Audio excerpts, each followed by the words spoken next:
Hello everyone, I'm Sanqing Qu, a PhD student from Tongji University. Today I'm going to present our recent work on domain generalization, modality-agnostic debiasing for single-domain generalization.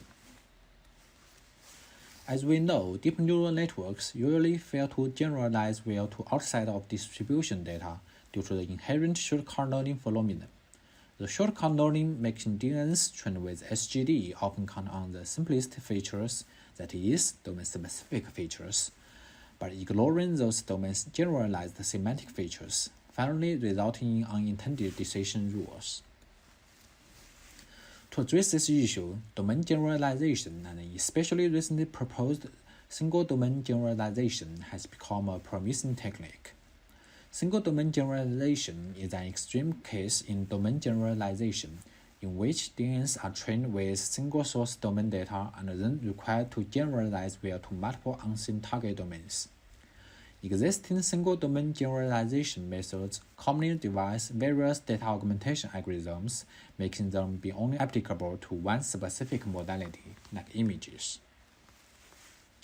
In this paper, we target a versatile modality-agnostic debiasing framework that enables generalization for different modalities. We propose to achieve single-domain generalization from the standpoint of directly strengthening the capability of classifier to identify domain-specific features, and meanwhile emphasize the learning of domain-generalized features. Such way completely eliminates the need of modality-specific data augmentations, thereby leading to a versatile paradigm for single DG. It's also appealing in view that our framework can be seamlessly incorporated into most existing single DG methods with data augmentation to further boosting their performance. Technically, we devise a two-branch framework. One branch is the biased branch that identifies those domain-specific features, and the other branch is a general branch that learns to capture the domain generalized representations with the knowledge from the biased branch. Our motivation is straightforward, since the vanilla classifier trained with SGD will focus more on those domain-specific features.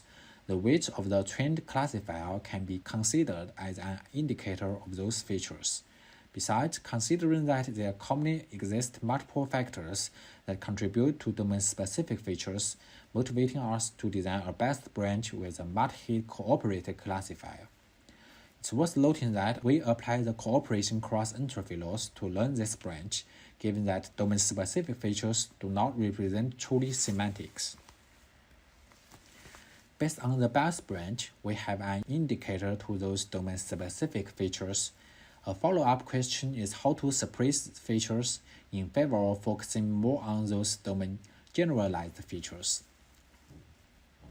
Here we introduce another general branch. An intuitive solution is to enforce the orthogonality between the biased branch and the general branch. However, the biased branch lacks knowledge of domain-specific features at the beginning. Therefore, we introduce a two-stage learning mechanism.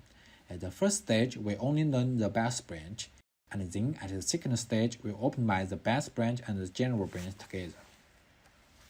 We have evaluated our MAD framework on extensive tasks, including recognition on 1D text, 2D images, 3D point clouds, and 2D image semantic segmentation.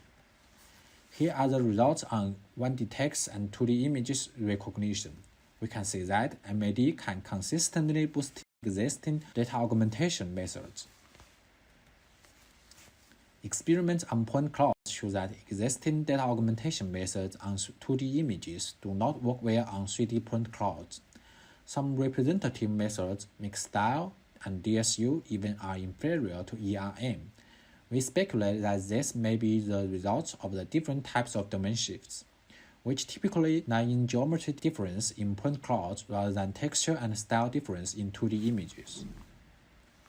In addition to instance recognition, our MAD is also applicable to dense classification, such as semantic segmentation. Here are some quantitative and visualization results. To examine the contribution of different components within MAD, we have conducted extensive ablation studies on text, images, and point clouds.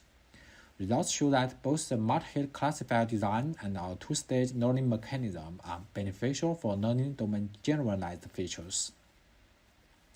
Additional hyperparameter analysis shows that our MAD is not sensitive to hyperparameter selection. Here are some additional quantitative results, which show that our MAD indeed encourages the general branch to pay more attention to those domain generalized features. In summary, in this work, we propose a modality-agnostic debiasing framework for single-domain generalization. It's our opinion that it can be seamlessly incorporated into existing data augmentation-based methods. Thanks for your watching. If you have any other questions, please feel free to contact me.